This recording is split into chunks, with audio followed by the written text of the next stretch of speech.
Welcome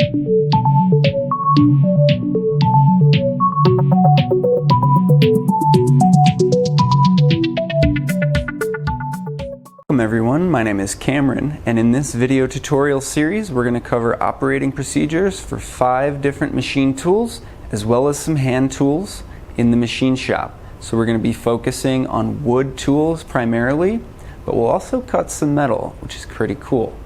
Those 5 machine tools are the bandsaw, the table saw, drill press 1 and drill press 2, and finally the compound miter saw.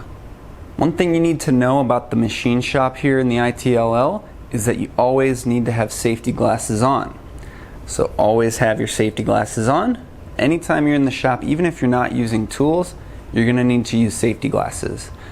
Another primary safety point is that anything that could get entangled in a machine, such as a bracelet, a ring, a necklace, drawstrings on a sweatshirt, we need to make sure that all of those things are not going to get caught in a machine. So what we ask in the shop is between your fingertips and your elbows, you need to be free and clear of any sort of entanglement hazard. So with the safety points out of the way, let's dive into the machines.